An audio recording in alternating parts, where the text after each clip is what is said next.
Hello everyone, this is me Satya here. मैं आपके लिए लेके आई हूँ एक और रीडिंग जो कि होगी for whoever needs it. Topic reading का रहेगा उन लोगों के लिए जो जानना चाहते हैं कि आपके पर्सन की ट्रू इंटेंशंस क्या हैं आपको लेकर, क्या चाहते हैं वो आपके साथ इस कनेक्शन में, वो जानेंगे हम इस रीडिंग में. So stay tune. और रीडिंग शुरू करने से पहले रिमाइंड करवा दूँ कि ये एक जनरल रीड है, सबके साथ मैच कर भी सकती है और नहीं भी. सो जो बातें जो मैसेजेस आपके लाइफ में आपकी सिचुएशन से मैच करते हैं आप उन मैसेजेस को पिक करो और बाकी सबको छोड़ दो. अगर आप पर्सनल रीडिंग्स चाहते हो पेपॉल से इजी पैसे से पेमेंट कर सकते हो, सिर्फ तभी रीच आउट करो ताकि आपका भी टाइम वेस्ट नहीं हो और मेरा भी.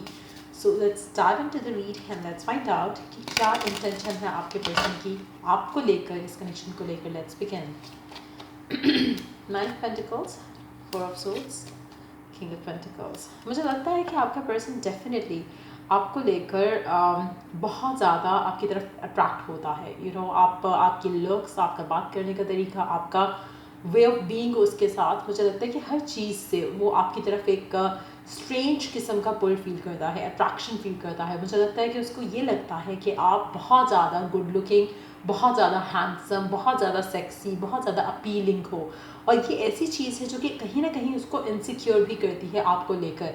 कहीं ना कहीं आपको शायद उल्टा फील होता होगा कि शायद पर्सन आपको वैल्यू नहीं करता या उस तरह से चीज़ों को नोटिस नहीं करता, लेकिन आपका पर्सन बहुत ज़्यादा चीज़ों को नोटिस करता है, ऑब्जर्व करता है कहीं का नहीं. लेकिन yes, this person feels a lot for you. जहाँ पर बात आती है कि क्या इंटेंट करता है आपका पर्सन आपको लेकर, मुझे लगता है कि टू बी ऑनेस्ट आपका person deep down definitely plan कर रहा है कुछ आपको लेकर. लेकिन फ़िलहाल मुझे लगता है कि करंट सिचुएशन में वो अभी कहने के लिए रेडी नहीं है.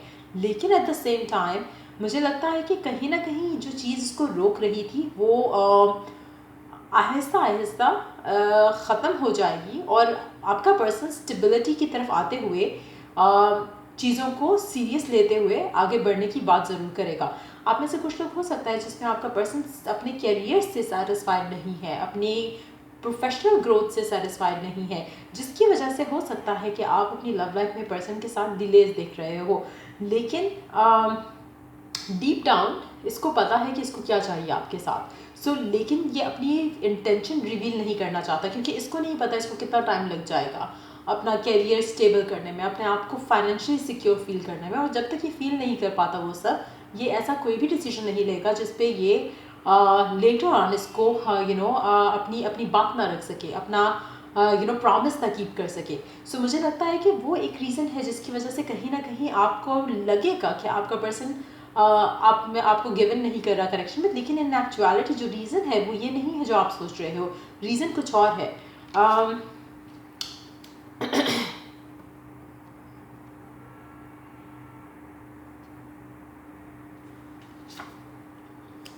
आपका पर्सन बहुत ज़्यादा अपने फीलिंग्स को, इमोशंस को सप्रेस करता है, कंट्रोल करता है, जबकि उसके दिल में आपके लिए प्यार है. और शायद आप अगर सीक्रेटली इसके मैसेजेस को अंडरस्टैंड करने की कोशिश करो या इसकी अनकही बातों को समझने की कोशिश करो तो आपको रियलाइज़ होगा कि कुछ तो है जो इसके दिल में है आपको लेकर.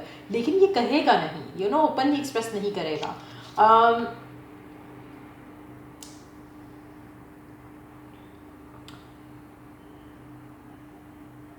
आपका पर्सन आपको बहुत ज़्यादा मिस करता है और आपके साथ अपना फ्यूचर बनाना चाहता है. बट कुछ चीज़ें ऐसी हैं जो कि रोक रही हैं कनेक्शन को फ़िलहाल. लेकिन मुझे लगता है कि वो टाइम जल्द बदलेगा जहाँ पर चीज़ें बेहतर हो जाएंगी आप दोनों के दरमियान में.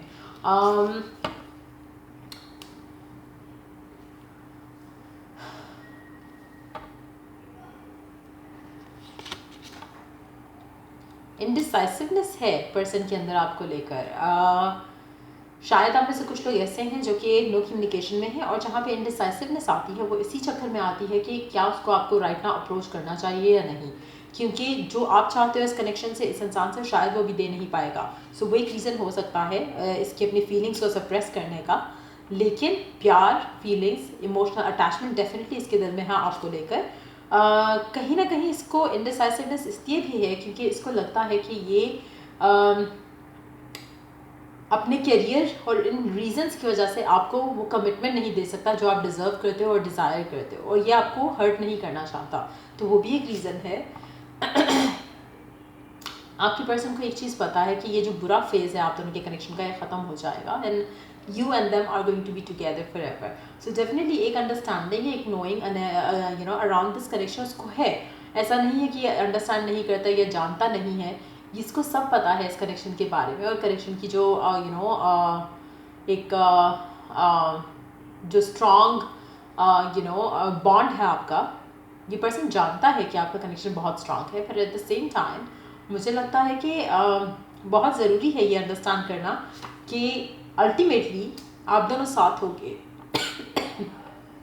और अगर आप इस चीज़ को अंडरस्टैंड कर लो तो आपके जो भी फियर्स हैं अराउंड दिस कनेक्शन वो ऑटोमेटिकली ख़त्म हो जाएंगे. जो भी ब्लॉक्स हैं वो ऑटोमेटिकली ख़त्म हो जाएंगे, क्योंकि कहीं ना कहीं जब आपको अंडरस्टैंडिंग होगी और एक बिलीफ आ जाएगा कि ये पर्सन आपका है और आप इसके हो, एज इफ़ कि जैसे फॉर इंस्टेंस अगर आप मैरिड होते तो क्या आप इसके अपने वर्क को लेकर अपसेट होने पे, और अगर ये आपसे बात ना कर पाता उस टाइम पे, तो क्या आप उससे इसको लेके फेयरफुल होते कि ये आपको छोड़ देगा या आपसे बात नहीं कर रहा तो शायद इसकी ज़िंदगी में कुछ और है? क्योंकि अगर आप इस कनेक्शन को, इस करंट सिचुएशन को ऐसे देखो जहाँ पे आप ऑलरेडी इसके हस्बैंड या वाइफ हो, तो क्या आप उसको सपोर्ट करते इस तरह की गिवन सिचुएशन में? क्या आप उसके साथ रहते? क्या आप उससे एक्सपेक्टेशंस अपनी हाई रखते? क्या आप उस सिचुएशन में इस पर्सन को नेगेटिव सोचना शुरू कर देते? जब आप इन सारे सवालों के जवाब जानोगे खुद से तो आपको रियलाइज़ होगा कि कुछ चीज़ें आप गलत कर रहे हो कनेक्शन में रहते हुए. लेकिन एक चीज़ और आपको यहाँ पर अंडरस्टैंड होनी चाहिए कि डीप डाउन आपका पर्सन आपको लेकर वैसे ही सोचता है जैसे आप सोचते हो. जब आप शादी इंटेंड करते हो इस इंसान से, या विश करते हो या डिज़ायर करते हो, ये पर्सन भी वही करता है. सो अगेन इशू क्या है? इशू है करंट सिचुएशन जो कि आप दोनों के दरमियान में रास्ते का ब्लॉक बन रही है. करंट सिचुएशन को हम कैसे चेंज कर सकते हैं? By not focusing on it. आपका जो भी इशू चल रहा है पर्सन के साथ, आप उसको अपने जहन से निकालते हुए, अपने आप को पॉजिटिव रखते हुए, कनेक्शन में ऐसे एक दूसरे के साथ रहते हुए जहाँ पर सब कुछ आप दोनों मिल के संभालोगे. जब आप इस थॉट प्रोसेस के साथ आगे बढ़ोगे तो ऑटोमेटिकली आपके जो भी इश्यूज़ हैं वो रिजॉल्व हो जाएंगे. आपकी जो भी टेंशन्स हैं वो रिजॉल्व हो जाएंगी. आपके बीच में जो भी एक ब्लॉक की तरह आ रहा है वो चीज़ ख़त्म हो जाएगी. So you have to believe कि कनेक्शन स्ट्रॉन्गर देन एवर है. पर्सन इज़ ऑल योर्स, आप उसके हो, तो फिर फियर कहाँ है? फियर क्यों है? मुझे नहीं लगता कि आपका पर्सन इन दो रीजंस के अलावा आपसे दूर है फ़िलहाल. एक तो ये जो उसको इश्यूज हैं करंटली वो उनको डील कर रहा है और उसको लगता है कि जब तक ये नहीं कंप्लीट होगा तब तक मैं आपको वो सब नहीं दे सकता जो आप चाहते हो. सेकेंडली मुझे लगता है कि आपका पर्सन जो है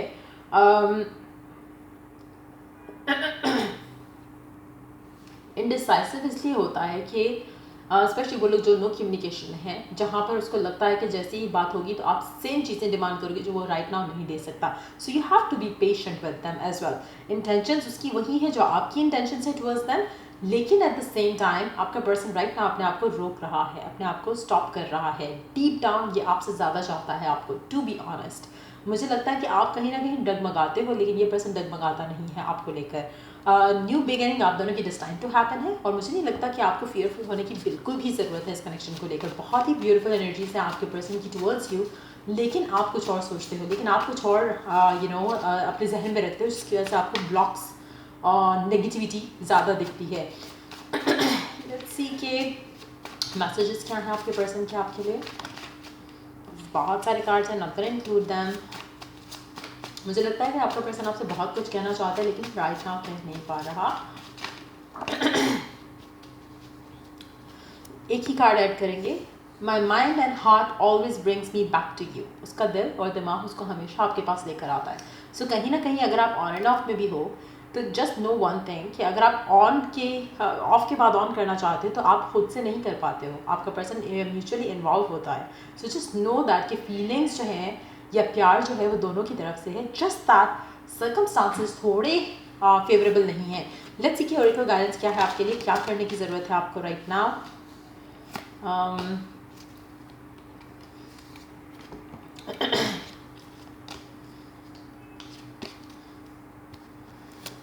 show the world the real you. कोशिश करो कि आपके जो भी फेथ है अपना इस कनेक्शन को लेकर वो स्ट्रांग रखो, और दुनिया जो मर्जी कहे अपने फेथ को स्ट्रांग रखना है आपने. Bring love into the situation. Again loving perspective से जब चीज़ों को देखोगे तो ऑटोमेटिकली चीज़ें आपको अच्छे तरीके से समझ आ जाएंगी। The energy is gaining momentum, कुछ अच्छा पॉजिटिव होने वाला है और ये पॉजिटिविटी की एनर्जी गेन कर रही है momentum. So just stay positive, luck is on your side, a person issue reaches resolution, have faith in your dreams, nothing is yet set in stone. आप में से वो लोग जो शायद गिव अप करने के लिए तैयार हो रहे हैं या सोच रहे हैं कि शायद ये चीज़ें कभी वर्कआउट नहीं करेंगी, जस्ट नो वन थिंग कि आपकी डिज़ायर पूरी होने को है। फेथ रखो अपने अंदर, अपने सिचुएशन के अंदर, और you will get what you want. आप में से कुछ लोग एक्वेरियस, कैंसर या फिर सजिटेरियस हो सकते हो, या फिर इन साइंस को डील कर रहे हो सकते हो। सो ये थी रीडिंग आप लोगों की। अगर आपको इससे गाइडेंस मिली हो, हेल्प मिली हो, तो लाइक शेयर सब्सक्राइब जरूर करो। Till I do the next reading आप लोगों के लिए, टेक केयर एंड बाय।